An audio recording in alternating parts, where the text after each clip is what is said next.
வாயில்லாட்டி நாய் கொண்டு போடும் என்ற ஒரு பழமொழி இருக்கு. ஆனா இந்த நாயை எந்த நாயும் கொண்டு போகாது.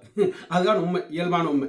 ஆம், கௌரவ பாராளுமன்ற உறுப்பினர் அர்ஜுனா அவர்கள் இந்த கர்மம் ஒரு அறிக்கை ஒன்றை விட்டுருக்குது. நான் அந்த அறிக்கையை வச்சு பார்க்கும் பொழுது இந்த கர்மம்தான் இவரை காட்டி கொடுத்துருக்கு. யாரு? இந்த கிப்பப் பாடகன் சங்கீதனை காட்டி கொடுத்தது இவர் தான் என்றது திட்டவட்டமாக இவருடைய வீடியோவை வச்சு கணிப்பிடக்கூடியதாக இருக்குது. அது ஏன் அது இப்படின்றதை தான் இந்த வீடியோவில் பார்க்க போகிறோம். அது இப்போ பார்த்தீங்களா இருந்தால் ஒரு வீடியோ ஒன்று வெளியிட்டார். அதாவது இவருக்கு வேலையே பாராளுமன்றத்தில் கதைக்கிறத விட வீடியோவில் கதைக்கிறது தான் பெரிய ஒரு வேலையாக இருக்குது இவருக்கு. சரி, கதைக்கட்டும், உழைக்கட்டும், எது ஒன்று செய்யணும். ஆனால் அது மக்களுக்கு பிரயோசனப்படுதா என்று பார்த்தா இல்லை.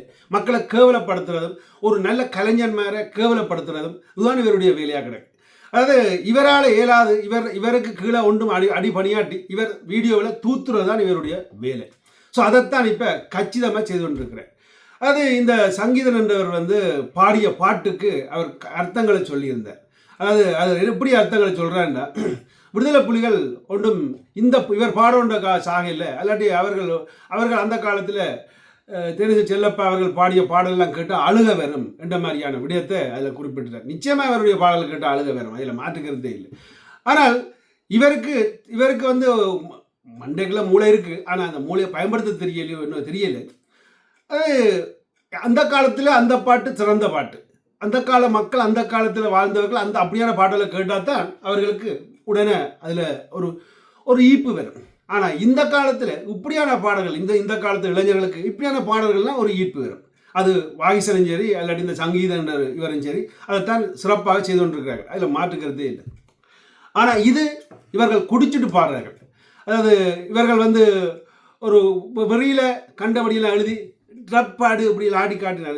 ட்ரப் பாட்டுக்கெல்லாம் தனக்கு ட்ரப் தெரியும், தானும் பப்புக்கு போனான், அங்கே போனான், கிளப்புக்கு போனான் என்ற மாதிரி தன்னை போலையும் பாடி ஒரு பாராளுமன்ற உறுப்பினர் இந்தியா நிலப்பாடு என்ன, அந்த பொடியன் ஜெயிலுக்கு இருக்கிறான், அவனை எப்படி வெளியில் எடுப்போம், தங்கத்தை இழுத்து கொண்டு போய் லோயரை வச்சு எழுப்பம் என்று அந்த கதையில பற்றி இல்லை. அதாவது நான் ஏன் அங்கே போய் நிற்கலை, அதாவது எங்கே அந்த போராட்டத்தில் நிற்கலை, இல்லாட்டி போய் இவரை சந்திக்கலைன்னா இவர் அந்த விடுதலை புலிகளை பாடல் மூலமாக கேவலப்படுத்தினார் என்றதை மட்டும் தெளிவாக சொல்கிறார். அதாவது இவர் போய் நின்றோன்னு அங்கே ஒன்று கிழிக்க போகிறது இல்லை இலங்கை அரசு. சரியா? இவருக்கு அங்கே ஒரு இதுவும் இல்லை, ஓப்பனாக நான் சொல்லுவேன். அதாவது இவருக்கு மட்டுமல்ல, அங்கே தமிழர் அங்கே ஒரு யாருக்குமே இல்லை.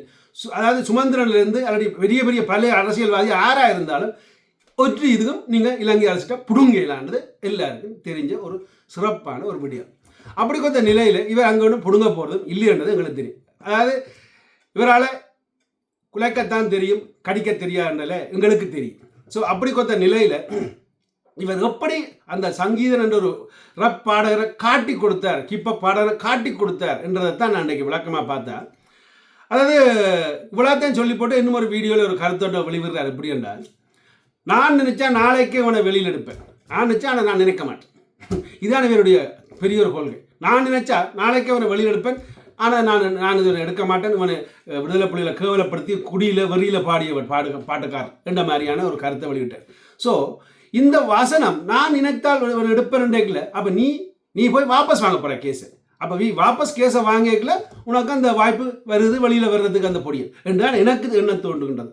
அதாவது ஒன்றில் கதையை வச்சு அறிஞ்சு ஆலோசித்து தீப்பழுத போனால் இப்படித்தான் இவருடைய வீடியோ போகுது என்றதில் மாற்றுக்கிறது இல்லை.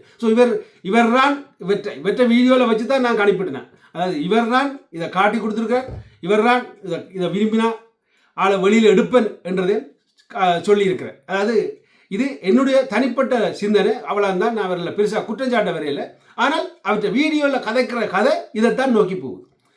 என்னென்று எடுப்பேன், அதான் எங்களுடைய கேள்வி. எப்படி எடுப்பேன்? அப்படி எடுப்பேன்டா ஏன் வெயிட் பண்ணுறேன்?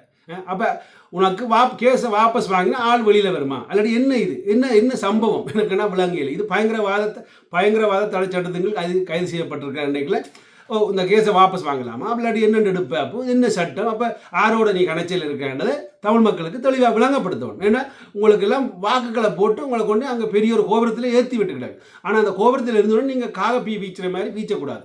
அதுதான் பெரிய ஒரு சிக்கலாக கிடக்கு உங்களை நினைக்க. மற்றபடி மக்களே, உங்களோட கருத்துக்களை மறக்காமல் எழுதுங்க.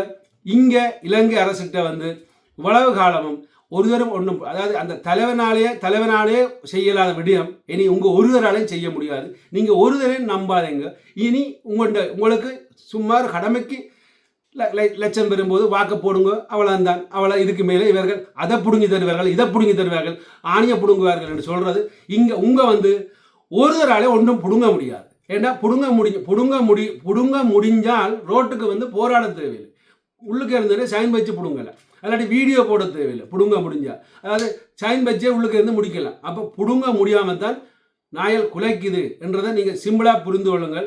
அதாவது நான் மொத்தமாக பார்க்கல எல்லா அரசியல்வாதியும் இருக்கிற தமிழ் அரசியல்வாதிகள் எல்லாம் இலங்கை அரசியல்வாதிகள் தான், வேறு யாருமே இல்லை. அதை மட்டும் புரிஞ்சு கொள்ளுங்க. தமிழ் அரசியல்வாதிகள் அங்கே ஒன்றுமே இல்லை.